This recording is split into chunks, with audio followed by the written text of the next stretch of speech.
Say hello to Carl. Carl, say hi. Um, Today we have another film breakdown, and it is Oklahoma safety slash nickel slash Swiss Army knife on the back end, Billy Bowman Jr. Um, Billy Bowman is one of those guys who I have thought of pretty highly for his entire career, but especially this past year, the past 2 years, really. And I feel like there's nothing in terms of hype for him. Kind of feels like Cole Bishop last year. If you go back in my scouting reports, I have Cole Bishop ranked 10th, or maybe ninth. I know he was top 10, though.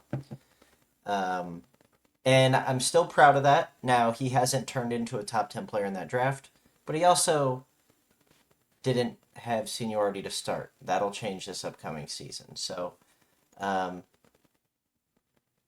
I am holding firm. Can't let media and talking heads sway what you see on film, what you read about, etc., etc. So we're gonna watch Billy Bowman Jr. I only have his game against Alabama. That is his. That is the only game film I could get my hands on.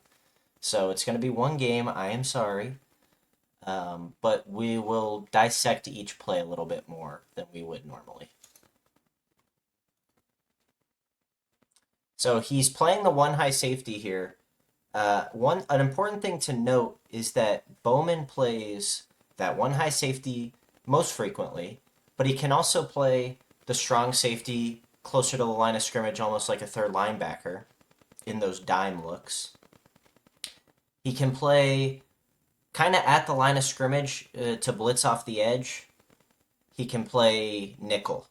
Nickel, I will link my Billy Bowman Jr. scouting report in the bio or in the description of this video. I think nickel is where I like him most. Because he is so technically sound as a man coverage corner. Not on the boundary. I don't think he has the ideal size for that. But in the slot, he's quick enough and, he jams well at those slot receivers. And he's also strong enough and can make plays on the ball consistently against tight ends. So I really like him at nickel, a position that is up and coming, I would say, in the NFL's game. We see a couple good ones, but they always put the more prolific cornerbacks on the boundary. But we see guys like Teron Johnson right now, I would say, is the best nickel in the game. And then you have like guys in the past, Mike Hilton, uh, who have really brought that position to life. And I think Bowman can be next in line to be that great nickel in the NFL because he can be special.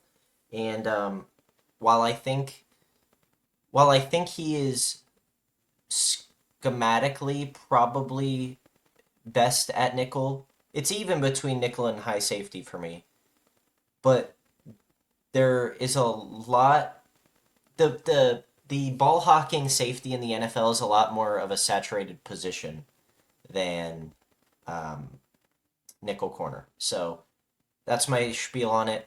I don't really understand the positional value in terms of the draft with nickel corner. Like, I don't know if a team is willing to spend a first round pick to get a guy that they want to play nickel.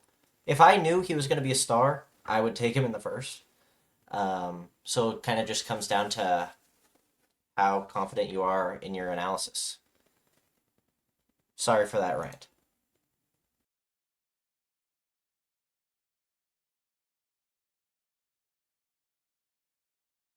I don't like him in the run game at all, which might deter some people from putting him at nickel, because I think a nickel is a lot more involved in the run game. I mean, that, and I don't think I know.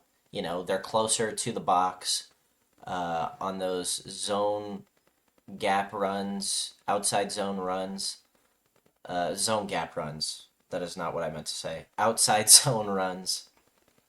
Um, Nickel is oftentimes the first guy there. So um, if he doesn't improve his run defense, that could be Right there, his guy got open. Let's go back here. His guy gets open. He's number two, but he gets picked by his own linebacker. So not really on him. All right, here we see he's kind of playing that strong safety role, expecting a run. So he makes a tackle there, but he doesn't really wrap up. He I don't know if that's just a case of Jalen Milrow being slippery or Bowman not really caring to tackle. He had intent there, it just didn't he didn't execute it well, and that to me is a weight room thing. Get bigger and stronger, you're bringing Milrow down there. Here they have him at nickel. They had him at nickel. He didn't really have to do anything there because it was just a curl on a RPO, but still nice to see the reps.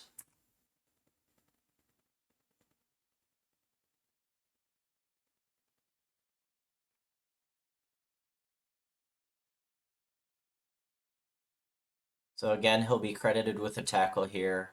Wasn't a solo tackle. Like he's already going down there and then he kind of just falls on the ball carrier. So I haven't really seen anything to change my mind on the fact that he's a bad run defender.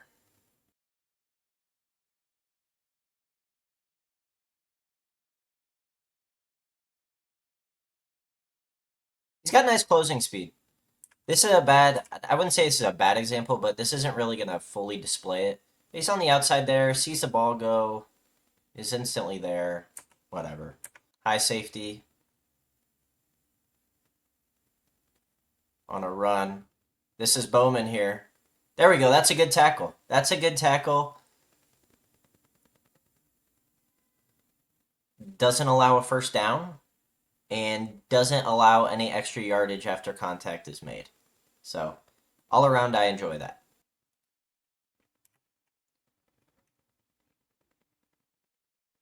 Right here, he's reading the quarterback's eyes, and I believe this is the moment he knows where Jalen Milrow is going with the football.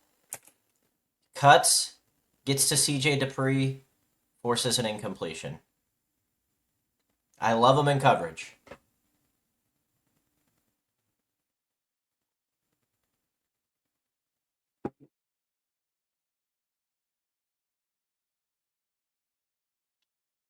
Yeah. Doesn't allow any comfortable completions. Back as a nickel here. Again, shows off that speed in open space to recover for his teammates and prevents a huge gain.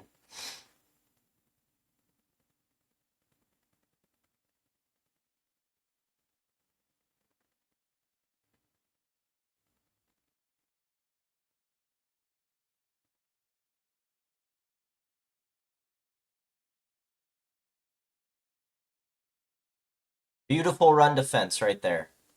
Beautiful. He's had two great plays as a run defender so far. Closes here, takes a beautiful route to the ball, wraps up at the legs, brings him down. A lot of the times I see safeties try to make that like almost like a highlight worthy tackle. Or they don't want to tackle and they just kind of throw their arms out. Bowman is wrapping up. So that's all you can ask for. I'm not asking for my safety to be like a Fred Warner. Okay, that's not what I'm asking. I'm just asking that you're competent enough. You're not gonna get mowed over every play.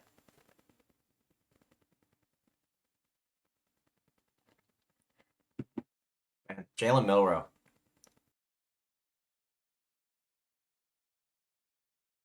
Jalen Milrow is hilarious. I gotta make sure when I do the Jalen Milrow film breakdown, that this is one of the games I choose. Because, man, what is wrong with him?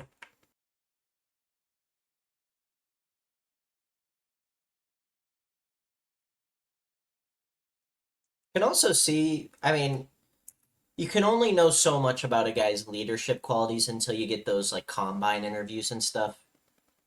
And even then, that's a lot more in-house within the front offices.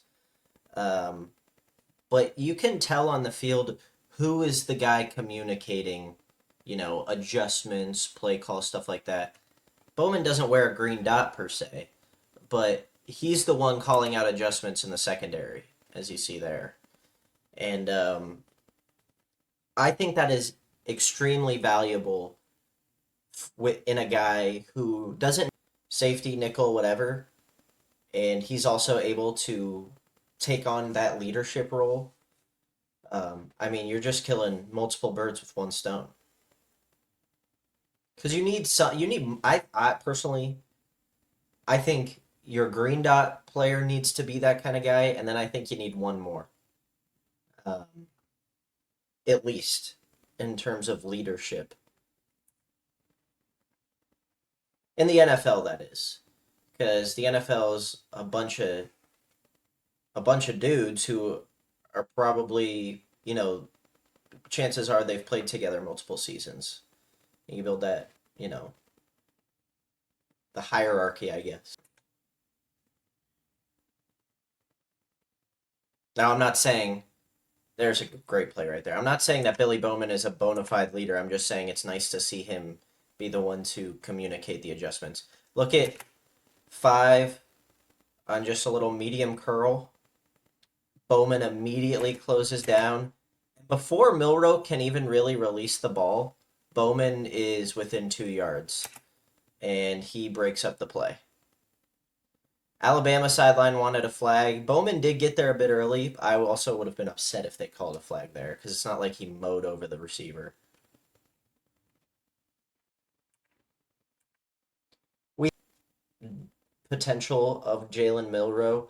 If you have Bowman blitz and then you don't employ a deep safety, you're risking giving up a home run play. So I can see why. Maybe just blitz a linebacker instead. But honestly, with Jalen Milrow, I know this is like a tangent, but all you have to do is send 4 and get pressure with 4. I know that's easier said than done, but get a little pressure and he can't do anything. There he is playing nickel. Goes stride for stride with the slot receiver, who is one of the best in the country, Ryan Williams.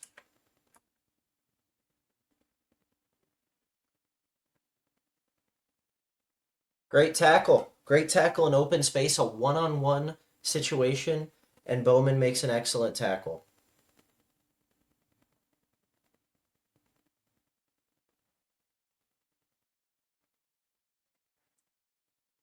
Watch him come down from the center of your screen and just wrap up, bring him down. Excellent play. All right, that's all I got for Billy Bowman film. I'm really disappointed I couldn't get multiple games. I feel almost guilty, but that's all I have, and I'm trying to crank these videos out. So I appreciate you watching, and I think an Alabama team is a great team to watch him against because they had talent on the offensive side of the ball, just didn't work out for him. And I thought Bowman displayed better. He showed himself as a better run defender than I thought beforehand. I'm still not going to fully change my opinion on one game, but I think the technique is there. Get in the weight room, add 10, 15 pounds of muscle before the combine, and I could throw that analysis of mine out the window. Um, we didn't. We saw him close in on intended receivers in zone coverage, but we didn't get to see him make a huge play on the ball with his hands, which is I think the strongest part of his game is those splash plays and ability to create a turnover at any given moment, whether it be an interception or a fumble. So Bowman's a special player. I like him a lot. I'm not seeing first round buzz. I have a low first round grade on him though. And if he instead of 200 was 210, he'd probably be a mid first round grade. So um, let me know what you think. Do you like Billy Bowman? I think he's a very good player. So let me know. Peace and love.